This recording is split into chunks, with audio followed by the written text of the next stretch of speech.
تا حالا برات پیش اومده کفش دستبافت عالی بافته شده باشه اما آخر کار لبه ها تمیز نباشه یا نخا بد کور شده باشن؟ توی این ویدیو قراره دقیقاً همون بخشی رو یاد بگیری که کفش دستبافت رو از یک کار معمولی تبدیل میکنه به یک کار خیلی حرفه‌ای. پس تا آخر ویدیو با من باش چون قراره نکته‌هایی رو بگم که کمتر جای آموزش داده میشه. پس بریم.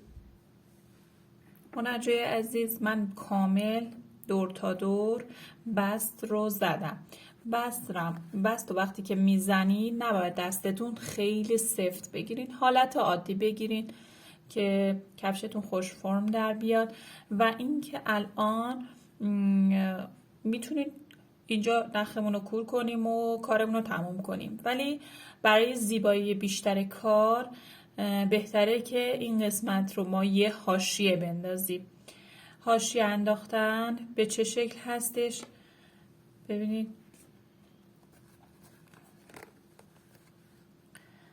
برای اینکه ما حاشیه بندازیم ببینید من تا اینجا رو که بست زدم، میبینید تا دونه ای که اینجاست رو من بست زدم، یعنی جایی که میبینید یه حالت روی کار این حالتی میشه، از جا میاد یه خطی هست، تا اینجا رو ما باید بست بزنیم.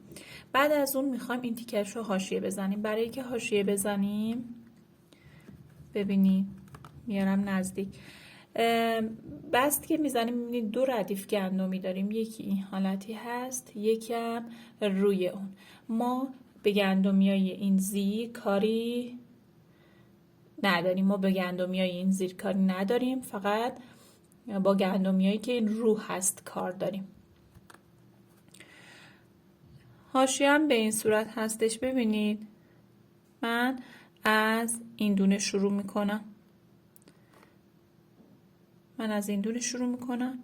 ببینید قلاب من میره از زیر این دونه بیرون، میاد از زیر این دونه تو.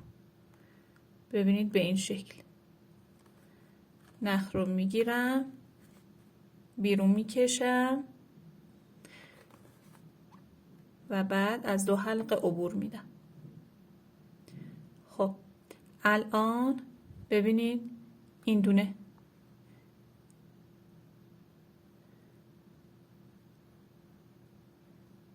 باز دوباره قلاب رو میکنم زیر این دونه، بعد ببینید قلاب رو میارم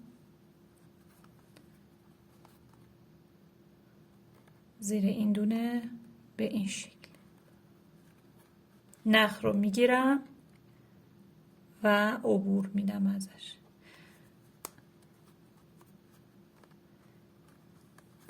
این شروعش یکم دونه ها قلاب بردن زیرشون شاید یکم سفت باشه، سخت باشه، ولی دوبار که بزنید راحت میشه. باز دوباره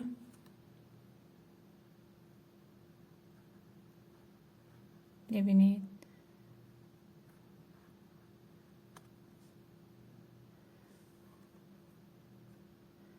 به این شکل نخ رو میگیرم و از حلقه عبور میدم.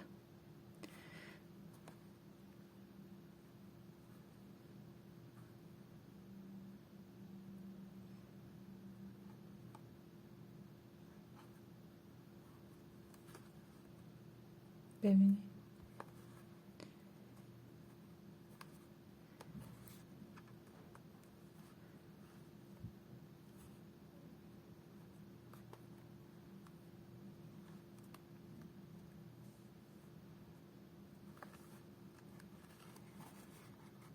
چند تا رو باهاتون انجام میدم تا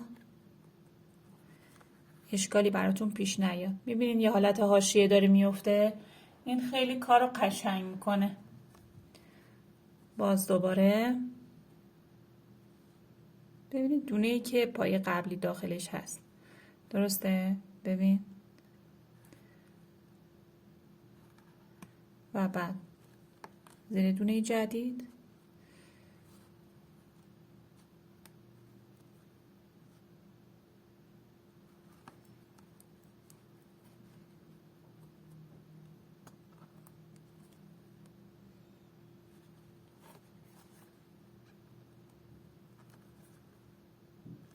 به همین صورت ادامه میدین تا دور کار حاشیه بیفته تا اینجا.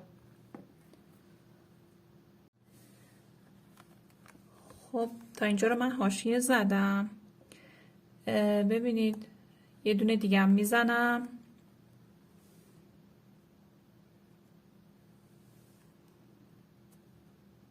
اینجا رو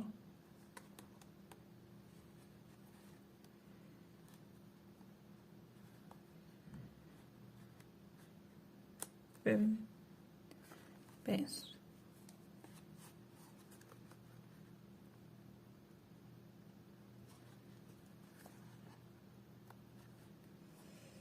خب من تا اینجا رو حاشیه زدم. الان مابقی کار رو یعنی دور تا دور کار رو تا این قسمت من پای کوتاه میزنم و بعد دیگه میخوایم نخمون رو کور بکنیم و دیگه کفشمون تمومه.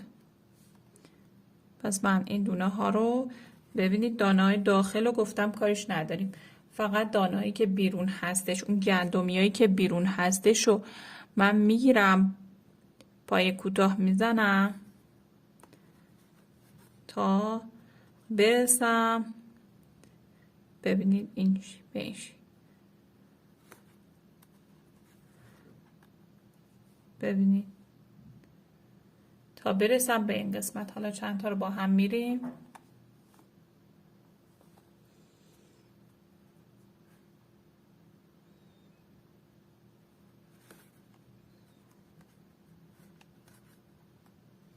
چون ما بست زده بودیم ببینید به این شکل میفته، حالت دو طرفش دونه گندمی میفته، ولی ما به دونه های گندمی این بالا کار داریم.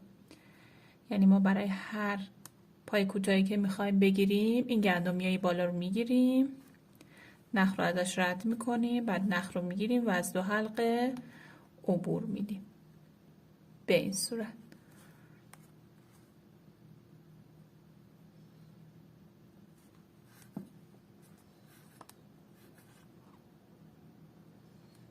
به این شکل. پس من الان پای کوتاه میزنم تا برسم به این قسمت.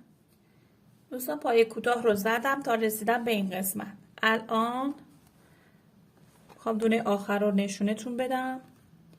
ببینید اینجا یه فاصله میفته، اینجا رو ما باید وصل کنیم به این طرف. الان این دونه رو ما یه پای کوتاه میزنیم، یعنی این دونه وسط رو میبینید من یعنی این دونه رو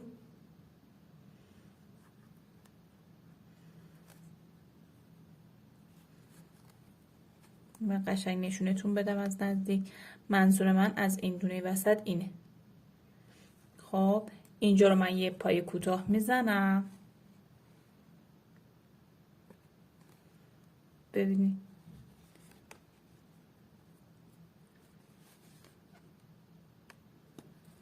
بعد برای اینکه متصل بشه به این طرف من اینجا رو یه بست میزنم. ببینید این قسمت اولین دونه از حاشیه هم هستش، حاشیه روی کفشم.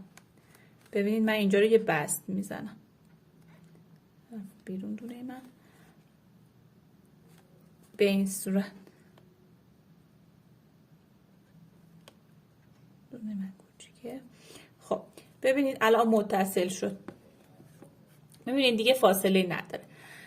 برای اینکه کورش کنیم دونمونو ببینید من اینجا رو پایان کار هستش قیچی میکنم، نخمو قیچی میکنم، بیرون میکشم، اینجا رو با دست محکم میکنم. حالا یه گره هم میزنم، یه گره به این صورت. ببینید این گره رو که زدم ببینید نخو میخوابونم به سمت داخل. بعد چی کار میکنم؟ میخوام نخو عبور بدم از این قسمت ها. ببینید حالا هر جایی که خودتون دوست دارین نخو عبور میدین، قشنگ میارینش پایین. ببینید من میخوام لابلای این دونه ها عبورش بدم برای اینکه کار من تمیز در بیادش. به این صورت ببینید باز من اینجا رو هم عبورش میدم. حالا چون نخ من کوچیکه یکم